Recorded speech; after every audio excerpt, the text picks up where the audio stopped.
Hello everyone, कैसे हैं आप? होगा। इसी तरह से आप सीरीज को लाइक करते रहिए तो हम और भी सीरीज लेके आएंगे। और हाँ, एक और चीज मैं बना रहा हूँ, जैसे नीट का, आईआईटी जैम का, सीएसआईआर का जो आपका क्वेश्चन है, जेई का, इसका पूरा सॉल्यूशन, जैसे 2022 का, यहाँ मैं हर दिन 4-5 क्वेश्चन लेके आ रहा हूँ ना, आपका पूरा सॉल्यूशन है ना। मतलब जैसे आईआईटी जैम का 2022 का पूरा 100, मतलब कि सब क्वेश्चन का जो सॉल्यूशन है, वो एक वीडियो बना करके मैं ऐप में अपलोड कर रहा हूँ। उसी तरह सीएसआईआर का भी पूरा वीडियो का सॉल्यूशन करके ऐप में अपलोड कर रहा हूँ। उसी तरह से गेट का भी पूरा वीडियो, मतलब सॉल्यूशन दे करके अपने ऐप में अपलोड कर रहा हूँ, है ना। तो कुछ ही दिन में आपको हमारे ऐप के स्टोर सेक्शन में ये सब वीडियोस मिल जाएगी। तो पीवाईक्यू अब आपको बुक से या फिर कोई क्वेश्चन बैंक से देखने की जरूरत नहीं, सीधे आपको वीडियो सॉल्यूशन मिलेगा। करेक्ट। तो इंतजार कीजिए, कुछ दिन बस टाइम दीजिए, आपको वो वीडियो सॉल्यूशन भी मिल जाएगा। जितने भी केमिस्ट्री तरह का प्रॉब्लम है, आपको यहाँ पे सॉल्यूशन मिलेगा। करेक्ट। ठीक है, चलिए आज स्टार्ट करते हैं। आज जैसे हमारा दिन है आईआईटी जैम का, है ना। तो आईआईटी जैम का हम लोग कंटिन्यू करते हैं। सबको इक्वल टाइम देना पड़ता है, इसीलिए जो है कम कम क्वेश्चन हो पा रहा है हर दिन। ठीक है। और आज हम लोग इसमें देखेंगे, चलिए सबसे पहला क्वेश्चन देखते हैं, है ना। तो मजा तो आ रहा होगा आप लोगों को क्लास करके, है ना। बोर तो नहीं हो रहे होंगे, आई होप। तो ये क्वेश्चन है आपके सामने, देखिए, which one of the following option is best suited for effecting the transformation. देखिए ये जो ट्रांसफॉर्मेशन है, इसमें जैसे MnO2 है, DMSO है, फिर आपका क्या कहते हैं, ट्राइप्रोपोक्सी, एल्युमिनियम ट्राइप्रोपोक्सी है, और आपका जो है Ag2O है। तो इसमें हम लोग सिर्फ आंसर नहीं निकालेंगे, बाकी रिएजेंट भी क्या करता है वो भी देखेंगे, है ना। तो चलिए इस क्वेश्चन को बोर्ड में लिखते हैं। इस पूरा क्वेश्चन को तो नहीं लिखेंगे, लेकिन जो है उसको लिखना पड़ेगा, है ना। स्ट्रक्चर अगर नहीं लिखेंगे तो समझ में नहीं आएगा कि हम लोग देख क्या रहे हैं, है ना। यहाँ पर है एल्डिहाइड, आई होप, हाँ। यहाँ पर OH है, और ये ट्रांसफॉर्म हो रहा है किसमें, जो एल्डिहाइड है वो ट्रांसफॉर्म हो रहा है आपके एसिड में। और ये ट्रांसफॉर्म कुछ नहीं हो रहा है, ये जस का तस OH में है ना। तो जैसे पहला आपको रिएजेंट दिया हुआ है कौन सा, MnO2। ठीक है। तो पहला रिएजेंट आपका MnO2, आई होप, हाँ MnO2 है।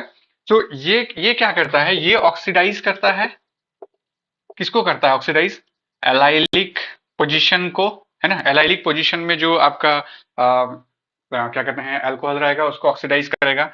फिर आपका बेंजाइलिक पोजीशन में जो रहेगा, है ना, प्रोपाल्जाइक, है ना, प्रोपाल्जिक, प्रोपाल्जिलिक होता है ना। प्रोपाल्जिलिक हम बताएंगे क्या होता है ना।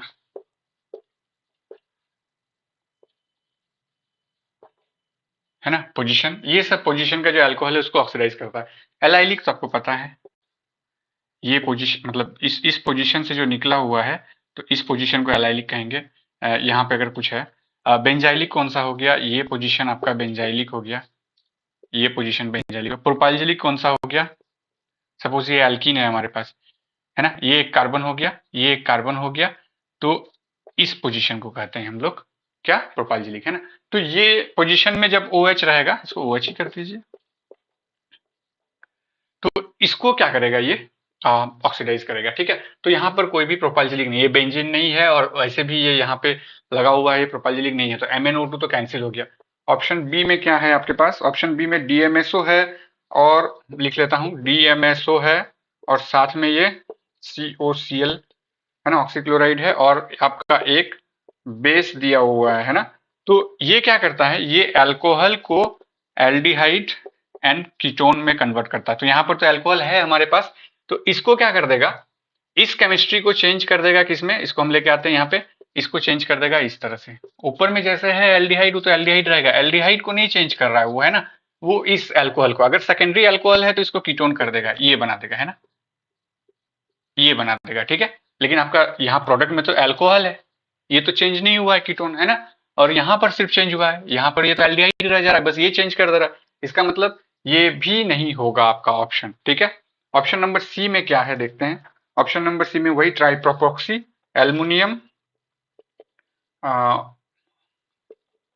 ट्राइप्रोपोक्सी।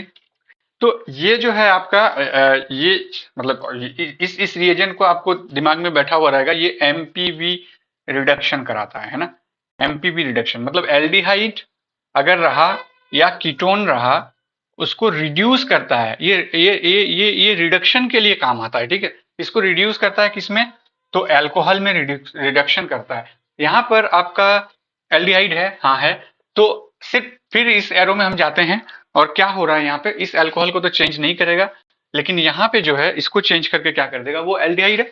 यहाँ पर OH है मेरा, है ना, जैसे यहाँ OH था OH, अगर हम इस थर्ड रिएजेंट को यूज करेंगे तो यहाँ होगा क्या, इस जगह में जा करके ये आपका जो एल्डिहाइड ये है, यहाँ पर हो जाएगा OH, ये CH2OH बन जाएगा, है ना।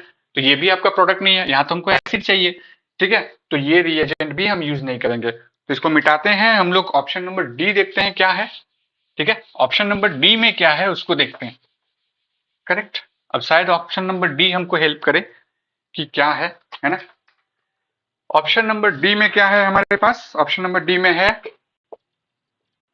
सिल्वर ऑक्साइड और साथ में दिया है NH4OH। हाँ, इसका क्या होता है, ये एल्डिहाइड को क्या करता है, ऑक्सीडाइज करता है एसिड में, लेकिन अल्कोहल को छूता भी नहीं है ना। ये अल्कोहल को छूता भी नहीं है, ये एल्डिहाइड को सिर्फ ऑक्सीडाइज करता है एसिड में। तो इस रिएजेंट को जब हम लोग लेते हैं तो हमारा प्रोडक्ट क्या बन जाता है, इसको मिटा दीजिए, ये नहीं बनता है प्रोडक्ट। हमारा प्रोडक्ट क्या होता है, ये एल्डिहाइड जो है इस एल्डिहाइड को कन्वर्ट कर देता है एसिड में। तो हमारा सही ऑप्शन क्या है, ऑप्शन नंबर डी। चलिए क्वेश्चन में देखते हैं, ये देखिए ऑप्शन नंबर डी, है ना, ये सही आंसर आपका है। तो बाकी रिएजेंट का क्या काम है वो भी आपको जान के रखना चाहिए। हो सकता है बाकी रिएजेंट के नाम से नेक्स्ट क्वेश्चन आ जाए आपका नेक्स्ट ईयर में, है ना। और इस क्लास के बाद में आपको हम एक चीज बताएंगे जो कि रियली शॉकिंग है, आपको समझ में आएगा जब आप गेट का, IIT जैम का और CSIR का क्वेश्चन को देखेंगे। तो कुछ ऐसा हमने एक पैटर्न फाइंडिंग किया है हर ईयर वाइज में, वो मैं आपको बताने जा रहा हूँ। उसके पहले आप नेक्स्ट क्वेश्चन देख लीजिए। हाँ, द स्ट्रक्चर ऑफ XCF8, है ना, इसका स्ट्रक्चर क्या होगा उसको देखना है हमको, ठीक है। तो चलिए देखते हैं हम लोग क्या है, XeF8 2 माइनस, है ना। तो इसको जब हम लोग सॉल्व करेंगे तो सबसे पहले तो स्टेरिक नंबर निकालना है हमको। तो स्टेरिक नंबर जब निकालेंगे तो 1/2, वैलेंस इलेक्ट्रॉन कितना है जेनन का, 8 होता है। 8 प्लस कितने मोनोवेलेंट लगे हुए हैं, 8, तो 8। और देखिए यहाँ पर एनाइन है, कैटाइन तो नहीं है, एनाइन है। कैटाइन होने से माइनस होता है, एनाइन होने से हम लोग उसको एडअप करते हैं। तो 2, तो जोड़ दिए तो कितना हो गया 16 और 2 18 डिवाइडेड बाई 2 9। 9 का तो स्टेरिक नंबर में क्या होगा वो भी आपने नहीं देखा है ना। क्या steric number equal to bond, जो भी इसका बॉन्डिंग पेयर है इक्वल है, नहीं है। यहाँ 8 बॉन्ड है और यहाँ 9 है, इसका मतलब इसमें लोन पेयर भी होगा, है ना। तो लोन पेयर इक्वल टू क्या होता है, steric number minus bond pair. तो स्टेरिक नंबर हमारा कितना आया है 9, माइनस बॉन्ड पेयर कितना है हमारा 8 बॉन्ड बना हुआ है। इसका मतलब एक जो बचा हुआ है वो हमारा क्या है, लोन पेयर है, करेक्ट। तो ये लोन पेयर जो है आप अगर देखेंगे इस मॉलिक्यूल में, तो ये लोन पेयर को हम लोग क्या कहते हैं, ये स्टीरियो केमिकली इनर्ट होता है ना। स्टीरियोकेमिकली इनर्ट होता है मतलब कि ये कंट्रीब्यूशन नहीं करता है स्ट्रक्चर में, है ना। ये दुबका हुआ रहता है ना, छोटा सा दुबका हुआ रहता है, करेक्ट। अब देखते हैं इसका स्ट्रक्चर फिर क्या होगा, है ना। तो इसका स्ट्रक्चर आपको अगर देखेंगे आप, ये एक होता है आपका A, है ना, X8 माइनस, इससे मिलता जुलता है, ठीक है। X8 माइनस, है ना। मतलब ये A क्या है आपका, ये अगर हम कोई हेलोजन ले लिए सपोज IF8 और माइनस लेंगे तो इसका स्ट्रक्चर और इसका स्ट्रक्चर सिमिलर होगा, ठीक है। तो कैसे होगा, तो देखिए ये इसका स्ट्रक्चर होना चाहिए स्क्वायर एंटी प्रिज्मेटिक। अब हम आपको और एक तरीका बताएंगे, इतना दूर नहीं जाने की जरूरत होगा, उसी ऑप्शन में हम आपको बताएंगे कि कैसे करके आपको बनाना है ना। जो सही तरीका है वो पहले बता देता हूँ, बाद में अगर ये किसी भी तरह से आपके दिमाग में नहीं बैठ रहा है तो आप ऑप्शन से भी क्वेश्चन को करेक्ट कर सकते हैं ना। ऑप्शन देखने के बाद भी क्वेश्चन को करेक्ट कर सकते हैं कि इस क्वेश्चन का मतलब इसमें से इन जो ऑप्शन दिया हुआ है इनमें से जो एक अच्छा क्वेश्चन बन सकता है वो कौन सा है ना, वो भी एक तरीका है क्वेश्चन को सॉल्व करने का, हम उसको बताएंगे। स्क्वायर एंटीप्रिज्मेटिक कैसे दिखता है, तो जेनॉन को आप बीच में रख दीजिए, है ना, ऊपर एक स्क्वायर नीचे एक स्क्वायर, लेकिन वो स्क्वायर कैसा होना चाहिए, उल्टा होना चाहिए ताकि एंटीप्रिज्मेटिक हो, है ना। तो एफ एफ एफ एफ, है ना, ये ये एक एंटीप्रिज्मेटिक टाइप का दिख रहा है, है ना। और दूसरा मतलब एंटी प्रिज्म मतलब एक इस तरह का अगर कोई चीज बना हुआ है तो उसको हम लोग कहते हैं स्क्वायर। ये एक प्रिज्म हुआ, ये एक प्रिज्म हुआ, दोनों एक दूसरे का एंटी है ना, तो एंटी प्रिज्मेटिक हुआ। उसी तरह से ये एफ, ये फ्लोरीन, ये फ्लोरीन, ये फ्लोरीन, है ना, ये बन गया, ये ये ये ये ये एक प्रिज्म है ना, नीचे से एक प्रिज्म, ऊपर से एक प्रिज्म, ठीक है। तो दोनों आपका ये स्क्वायर एंटी प्रिज्मेटिक, और यहाँ पर कर दीजिए 2 माइनस। तो ये स्ट्रक्चर हो गया आपका, ठीक है, स्क्वायर एंटी प्रिज्मेटिक। अब क्वेश्चन में आते हैं क्या क्या दिया हुआ है ऑप्शन में, हम देख रहे हैं।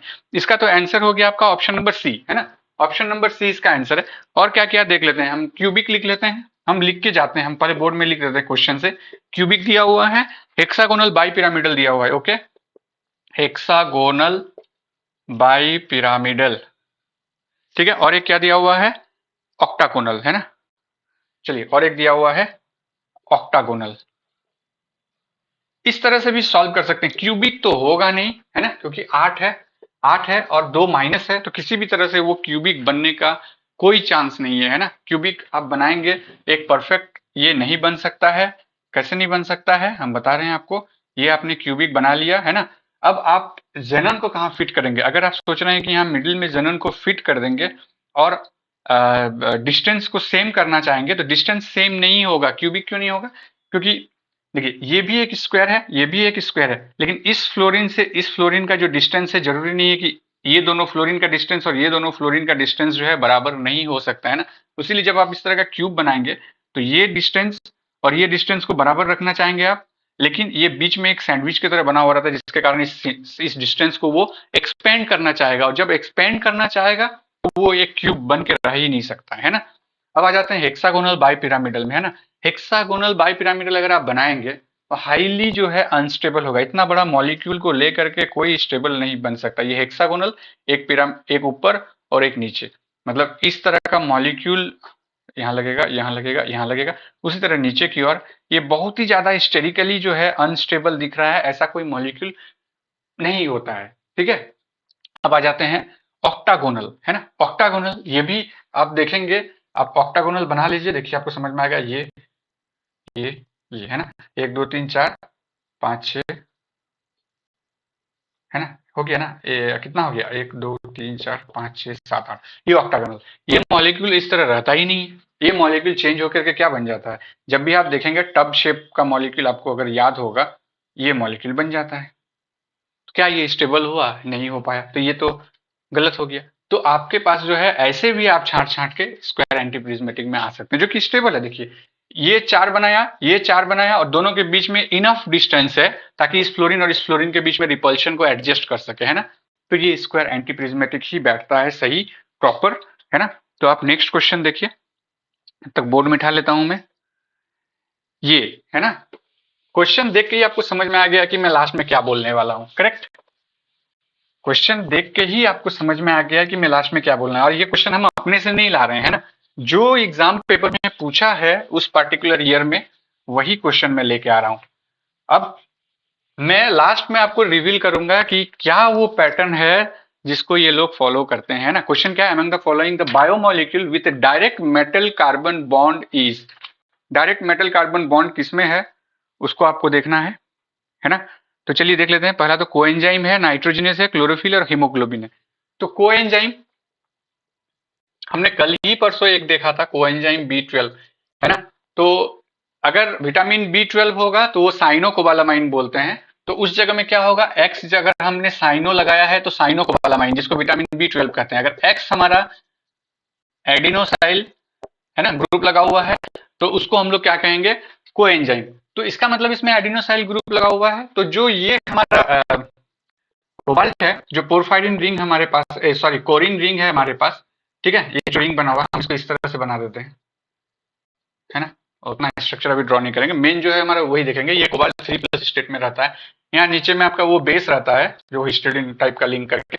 अब ये ऊपर में जो ये एक्स रहता है, यही एक्स चेंज करता है। कभी साइनो रहेगा तो साइनो कोबालामाइन विटामिन B12, अगर मिथाइल ग्रुप रहेगा तो मिथेनो कोबालामाइन, अगर एडिनोसाइल रहेगा तो क्या हो जाएगा, ये कोएंजाइम B12, है ना। समझ में आया। अब ये कोएंजाइम B12, अब एडिनोसिल जो है उसमें ये किसके साथ लिंक होता है। अब एडिनोसिल जो होता है वो आपका क्या है, एक सुगर मॉलिक्यूल है उसमें, मतलब पेंटोज सुगर जो कि राइबोज है है ना, राइबोज शुगर रहता है, उसमें आपका एक नाइट्रोजनस बेस कौन सा, एडिनोसिन रहता है, नाइट्रोजनस बेस, और क्या रहता है, एक फॉस्फेट लिंकेज रहता है ना, जो कि आप जनरली डीएनए में देखते होंगे ना, डीएनए और आरएनए में, है ना। तो वो एक तरह से न्यूक्लियोटाइड है ना। तो न्यूक्लियोटाइड जो है उसमें जो है आपका जो एडिनोसिन का जो जहां पर एडिनोसिन जुड़ा हुआ है आपका राइबोज में, वो फिफ्थ पोजीशन में, तो उसी फिफ्थ पोजीशन में जो है, सॉरी, फर्स्ट पोजीशन में जुड़ा हुआ है एडिनोसिन, और फिफ्थ पोजीशन में जो है आपका ये आपका जुड़ा हुआ है कौन सा, मतलब कि कोबाल्ट, है ना। तो ये आपका फिफ्थ पोजीशन में जुड़ा हुआ है, और ये आपको जो है कार्बन के साथ जुड़ता है ना, नाइट्रोजन के साथ नहीं, ये कार्बन के साथ वहां जुड़ रहा है। तो एकमात्र ये कोबाल जो है, ये एडिनोसिन का जो है वो इस कार्बन के साथ जुड़ता है, और ये एडिनोसिन वहां पर बनता है ना। तो मेटल कार्बन का बॉन्ड तो यहाँ बन रहा है, इसका मतलब जो ऑप्शन ए है वो सही है हमारा। अब बाकी ऑप्शन में क्या क्या दिया हुआ है, एक सेकंड फिर से देख लेता हूं मैं। नाइट्रोजनेज नहीं है इसमें, मॉलिब्डेनम के साथ रहता है, आयरन का, है ना। क्लोरोफिल भी नहीं हो सकता, यहाँ मैग्नीशियम के साथ रहता है ना। एक साइड OH2 रहता है, एक साइड हिस्टीडीन रहता है, वो भी नहीं है। मतलब नाइट्रोजन रहता है, एक साइड ऑक्सीजन रहता है। हीमोग्लोबिन में भी वही रहता है, एक साइड नाइट्रोजन रहता है नीचे में, और ऊपर में क्या रहता है, ऑक्सीजन, OH, है ना। तो कहीं पर भी मेटल कार्बन का बॉन्ड नहीं बन रहा है सिवाय इसका कोएंजाइम का, है ना। तो इसलिए आपका ऑप्शन ए जो है वो सही है, ठीक है। अब उसके बाद जो है हम क्या करेंगे, नेक्स्ट क्वेश्चन देखते हैं कौन सा है। तब तक हम बोर्ड मिटा देते हैं। अरे ये बहुत अच्छा क्वेश्चन है, देख लीजिए इसको, ये केमिकल काइनेटिक्स से है। हम बोर्ड मिटा लेते हैं। ये क्वेश्चन अगर नहीं बनाया तो आपने क्या बनाया, है ना। बहुत इजी क्वेश्चन है और बहुत ट्रिकी क्वेश्चन है। और देखिए कैसे आईआईटी जैम इस तरह के क्वेश्चन को फॉलो करते हैं ना। क्या दिया हुआ है, कुछ नहीं देखना है आपको, रिएक्शन कितना भी बड़ा दे दे कुछ नहीं देखना है आपको, देखना क्या है, जो लास्ट लाइन लिखा हुआ है, द रेट एक्सप्रेशन इज, जो H2PO2 माइनस के रिस्पेक्ट में फर्स्ट ऑर्डर हो रहा है, और OH माइनस के रिस्पेक्ट में सेकंड ऑर्डर हो रहा है ना। If the concentration of H2PO2 minus is double the rate is, ठीक है, सिंपल है। H2PO, हम इसको लिख लेते हैं बोर्ड में, वो ज्यादा अच्छा रहेगा, एक सेकेंड, है ना। क्या है, H2PO2 माइनस एक्वस के रिस्पेक्ट में, ये हम रेट लिख लेते हैं, रेट इक्वल टू ये इसके रिस्पेक्ट में 1, और OH माइनस के रिस्पेक्ट में 2 है। और ये कह रहा है कि ये डबल कर देंगे तो क्या होगा, है ना। आ जाते हैं यहाँ पर बोर्ड पे, देखिए रेट दिया हुआ है ये और ये, तो यहाँ कुछ नहीं है, मतलब क्या है, 1। तो इसके रिस्पेक्ट में क्या है, फर्स्ट ऑर्डर, और इसके रिस्पेक्ट में क्या है, सेकेंड ऑर्डर काइनेटिक्स, है ना। आपको वो रिएक्शन का जो ऊपर में दिया हुआ है एक रिएक्शन, उसको तो देखना ही नहीं है, बस ये लाइन से ही आंसर निकलेगा, है ना। तो ये हो गया आपका। अब देखिए आपको क्या करना है, इसका वैल्यू को हमने क्या कर दिया, 2 टाइम्स कर दिया। हम डबल नहीं लिखेंगे, हम 2 से मल्टीप्लाई कर देते हैं ना। ये कह रहा है कि 2 टाइम्स कर दिए, 2x कर दिए, है ना। तो ऑब्वियसली ये फर्स्ट ऑर्डर रिएक्शन है, तो 2 इंटू 1 बराबर कितना हो जाएगा रिएक्शन, 2 टाइम्स हो जाएगा हमारा फास्ट, मतलब जो स्पीड होगा वो 2 टाइम्स हो जाएगा। इसके लिए हम लोग कहेंगे इसको डबल, है ना, डबली या डबल जो भी कहेंगे वो हो जाएगा, ठीक है। अब उसके बाद क्या होता है आपका, अगर सपोज ये क्वेश्चन इस तरह रहता कि OH का कंसंट्रेशन, OH माइनस का कंसंट्रेशन को हम 2 टाइम्स कर दे रहे हैं, तो OH माइनस का कंसंट्रेशन को जब 2 टाइम्स करेंगे तो क्या हो जाएगा, ये 2 के साथ 2 मल्टीप्लाई हो जाएगा, और ओवरऑल रिएक्शन क्या हो जाएगा, 4 टाइम्स, ठीक है। ये भी चांसेस है, ओवरऑल रिएक्शन 4 टाइम्स हो जाएगा। इस क्वेश्चन को और आगे बढ़ाते हैं, अगर कहेगा कि दोनों के रिस्पेक्ट में अगर हम इसको डबल कर देते हैं, है ना, सपोज दोनों का कंसेंट्रेशन को डबल कर देते हैं, तो इसके रिस्पेक्ट में 2 इंटू 1, और प्लस इसके रिस्पेक्ट में 2 इंटू 2, कितना हो गया, 4, और 2, 6 टाइम्स, ठीक है। तो इस तरह से हम लोग निकालते हैं टोटल 6 टाइम्स, क्योंकि अगर नॉर्मली अगर देखेंगे तो टोटल ओवरऑल क्या है, ये थर्ड ऑर्डर रिएक्शन है ना। तो आपका ये 6 टाइम्स हो जाएगा। अब उसी हिसाब से अगर इसको आधा कर दीजिएगा तो यहां पर आधा होगा, लेकिन इसको आधा कीजिएगा तो क्या हो जाएगा, सिंगल, है ना, एक हो जाएगा। जहां डबल हो रहा था वो एक हो जाएगा, फर्स्ट ऑर्डर के रिस्पेक्ट में हो जाएगा, है ना। तो उसी तरह से हम लोग इसको बनाते हैं, करेक्ट। तो इसका सही आंसर क्या होगा, डबल हो जाता है ना। तो ऑप्शन देखते हैं, डबल्ड, है ना, ऑप्शन सी आपका इसका आंसर होगा कि ये डबल हो जाता है। अगर कंसंट्रेशन H2PO2 माइनस को डबल करेंगे, फर्स्ट ऑर्डर है तो एक के साथ 2 को गुना करेंगे तो डबल ही हो रहा है। अगर OH माइनस के रिस्पेक्ट में करता तो 2 से 2 गुना करते तो 4 टाइम्स हो जाता है ना। तो इसी तरह से ये क्वेश्चन हो गया आपका। नेक्स्ट क्वेश्चन आपका जो है हाँ, ये भी बहुत अच्छा क्वेश्चन है। हम आज जानबूझ के ये सब क्वेश्चन चूज किए क्योंकि हमको कुछ बताना है आपको, है ना।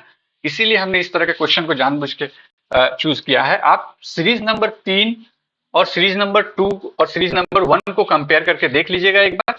तीनों को, सीएसआईआर को, आईआईटी जैम को और गेट को, एक पैटर्न, पार्टिकुलर पैटर्न आपको पता चलेगा, है ना। क्या है, the ground state and the maximum number off spin allowed electronic transition possible in CO2 plus tetrahedral complex, है ना। CO2 प्लस टेट्राहेड्रल कॉम्प्लेक्स मतलब हमेशा ये हाई स्पिन होता है, लो स्पिन कभी नहीं होता है, ठीक है। तो हाई स्पिन होता है, तो इसके लिए हम लोग देखेंगे, हमें सबसे पहले इसका ग्राउंड स्टेट निकालना होगा, ग्राउंड टर्म जो है वो निकालना होगा, और नेक्स्ट जो है इसका कितने ट्रांजिशन ये दे सकते हैं ना, ये दो चीज देखेंगे, है ना। तो वापस से हम लोग आ जाते हैं यहाँ पर और देखते हैं इसके लिए क्या है, CO2 प्लस, है ना। इसके लिए तो हमें सबसे पहले तो टर्म निकालना होगा, 4 5, है ना। तो हमारे पास कितने हैं, 1 2 3 4 5 6 7, 7 इलेक्ट्रॉन होता है कोबाल्ट 2 प्लस में, है ना। 9 होता है टोटल, 2 निकल गया है, ऑक्सीडेशन स्टेट क्या है इसका, 2। तो ये बन गया आपका कितना, 7। अब इसको कैसे करना है, +2 +1 0 -1 -2, है ना। अब L का वैल्यू निकालना है तो इसको जोड़ दीजिए, है ना। +2 -2 के साथ खत्म हो जाएगा, +1 -1 के साथ खत्म हो जाएगा। अब एक बचा +2 और एक +1 बचा, 0 तो जुड़ेगा नहीं, तो 2 और 1 3, तो टोटल वैल्यू क्या आया, 3। इसको कैसे निकालते हैं हम बता देते हैं। इसको टोटल ऐसे करके निकालते हैं, जितना वैल्यू है इसको लिखते जाइए, +2 +1 +0 +-1 +-2, फिर से +2 +1, है ना। जितना इलेक्ट्रॉन है सबका वैल्यू लिखना है आपको, m वैल्यू, है ना, सबका m का वैल्यू लिखना है। अब क्या करना है, ये -1 ये +1 कट गया, ये -2 ये +2 कट गया, ये 0 है तो +2 और +1 मिलकर के क्या हो गया, 3। तो यही हम लोग निकालते थे, है ना, L बराबर 3। अब L बराबर 3 है तो क्या होगा, 0 रहेगा, 1 2 3 है तो 0 रहेगा तो S, 1 रहेगा तो P, 2 रहेगा तो D, 3 रहेगा तो F। तो इसको कर दीजिए F, है ना।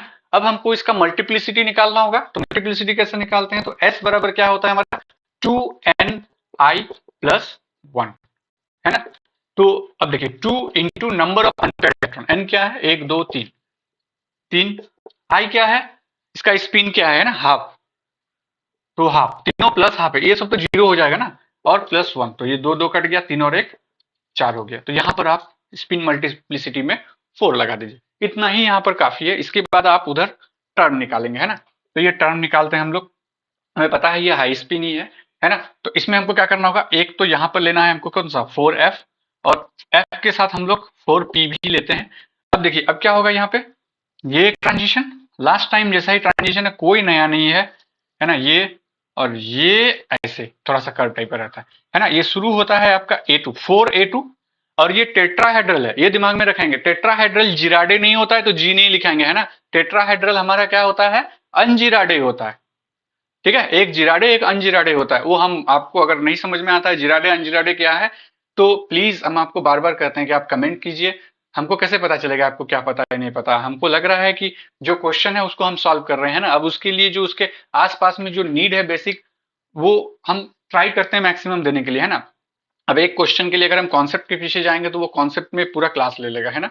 तो आपको जहां पर दिक्कत हो रही है, जो आपको चाहिए वो आप हमको कह सकते हैं, करेक्ट, हम बता देंगे आपको। ये A2, फिर हो गया T2, ये 4 लगेगा, ये 4 है ना, तो 4 लगेगा स्पिन मल्टीप्लिसिटी। उसके बाद आ जाएगा T1, लेकिन T1 किसके लिए, ये F के लिए, है ना। तो T1 यहाँ F क्लियरली मेंशन कीजिएगा, ये T1 किसके लिए है, P के लिए, है ना, क्लियरली मेंशन कीजिएगा। अब देखिए ग्राउंड स्टेट टर्म क्या है आपका, 4A2, तो इसको लिख लीजिए यहाँ पर, आपको यही पूछा है ना। तो 4A2, ये एक पूछा है ग्राउंड स्टेट टर्म, और पूछा है कि कितने ट्रांजिशन होंगे। तो ट्रांजिशन देखिए, एक तो यहां से जाएगा A2 से T2, एक जाएगा A2 से T1F, एक जाएगा A2 से T1P। तो टोटल 1 2 3 ट्रांजिशन हो रहा है, तो 3 ट्रांजिशन कर दीजिए। ये आपका आंसर किस ऑप्शन में है देख लेते हैं, है ना, बहुत ज्यादा टफ क्वेश्चन नहीं है। तो ऑप्शन नंबर ए है आपका A2 एंड 3, हाँ तो ऑप्शन नंबर ए सही है ना। देखिए, है ना, 4A2 और 3, तो ऑप्शन नंबर ए आपका करेक्ट है आंसर, ठीक है। तो इसी तरह से अब जो हम बात करने जा रहे थे आपको पैटर्न, चाहे वो CSIR हो, चाहे वो गेट हो और IIT जैम है, तो जो आपने शायद फील किया या नहीं किया मुझे मालूम नहीं है, लेकिन आप उसको एक बार जरूर देखिए। और कुछ नहीं करना है, मेरा ये तीनों सीरीज में आप अगर देखेंगे तो नीट तो आपके लिए बहुत लो लेवल का हो गया, लेकिन low level in the sense वहां भी आप क्वेश्चन सॉल्व कर रहे हैं ना कहीं कि वो काम आएगा शायद। पीजीटी का एग्जाम दे रहे हैं जैसे अभी केवीएस का है, या जो भी दे रहे हैं वहां काम आ जाएगा, है ना, नीट लेवल का क्वेश्चन, ठीक है, कॉन्सेप्ट उसमें भी अच्छा रहता है। तो किसी को क्यों छोड़ेंगे, है ना, सबको साथ में लेके चलना है, चाहे वो नीट हो चाहे आईआईटी जम हो। है तो केमिस्ट्री ना, हम लोग केमिस्ट्रियन है ना, अपने आप को फील कीजिए कि हम केमिस्ट्रियन है ना, तो केमिस्ट्री कहीं भी रहे उसको सॉल्व कीजिए, ठीक है, भले वो नीट का हो या पीजीटी का हो या आईआईटी का हो या सीएसआर का हो, करेक्ट। तो चलिए आ जाते हैं जो बात हम कर रहे थे। तो आप देखिए जो क्वेश्चन हम लोग बार बार, ये क्वेश्चन हमने कल भी सॉल्व किया था, कल नहीं, सीएसआईआर के क्वेश्चन में सॉल्व किया था। तो देखिए सीएसआईआर में भी ये क्वेश्चन पूछा था, और इसमें भी ये क्वेश्चन पूछा है। मतलब कुछ तो चेंज, मतलब है तो वही कॉन्सेप्ट, कॉन्सेप्ट तो नया नहीं ला सकता ना केमिस्ट्री में। तो आप देख रहे हैं एक साल में एक तरह के पैटर्न को, जैसे सपोज ये एग्जाम हो गया, अब इसके बाद जो एग्जाम होने वाला है अगर वो 2-3 महीने का गैप है, कुछ ना कुछ कॉन्सेप्ट इस पेपर से जरूर उठाएगा। अभी जैसे सपोज अभी सबसे पहले जो एग्जाम होगा उसी के कॉन्सेप्ट से आप देखेंगे सेकंड एग्जाम भी उठाएगा, है ना। ये भी मिल रहा है। इसके पहले का कौन सा क्वेश्चन था, को एंजाइम वाला जो B12, वो भी हमने परसों सॉल्व किया था, B12 वाला, है ना। अभी अभी आईआईटी जेम में जो है आपको एक क्वेश्चन आएगा एरोमेटिसिटी में, है ना, वो हर साल पूछता है, वो सीएसआर में भी पूछता है, इसमें भी पूछता है, ठीक है। तो वो भी हम लोग सॉल्व करेंगे, है ना, तो एरोमेटिसिटी से भी क्वेश्चन हम लोग सॉल्व करेंगे, ऐसा नहीं है कि नहीं करेंगे। तो कुछ क्वेश्चन है आप देखेंगे ये सब बच्चे उसको नेग्लेक्ट करके चलते हैं, है ना, लेकिन वही सबसे आपका मैक्सिमम, और देखिए कितना इजीली बन गया ये, है ना। तो देखते रहिए, ठीक है, और बनाते रहिए क्वेश्चन, जितना प्रैक्टिस कीजिएगा उतना अच्छा है ना। आपका काम है कॉन्सेप्ट पढ़ना और क्वेश्चन सॉल्व करना, है ना। नया मॉडल पेपर सॉल्व करने की जरूरत नहीं है, क्योंकि नया मॉडल पेपर से कोई क्वेश्चन आने वाला नहीं है ना, वो अपने स्टैंडर्ड को चेंज नहीं करेंगे। जो भी एग्जामिनेशन बॉडी है उसको नए क्वेश्चन पेपर से, जो मार्केट में अवेलेबल है उससे कोई मतलब नहीं है ना। वो क्या करते हैं, आप कॉन्सेप्ट को पढ़िए और प्रीवियस ईयर का जो क्वेश्चन है उसको सिर्फ इसलिए सॉल्व कीजिए ताकि आपने जो कॉन्सेप्ट पढ़ा है वो बन रहा है कि नहीं बन रहा है ना, वो भी लास्ट 5 इयर्स तक का ही बनाइए, उसके पुराना वाला बनाइएगा तो वो कोई काम का नहीं है ना। ठीक है। तो चलिए इसी के साथ आज का क्लास में यही खत्म करता हूँ। Thank you very much.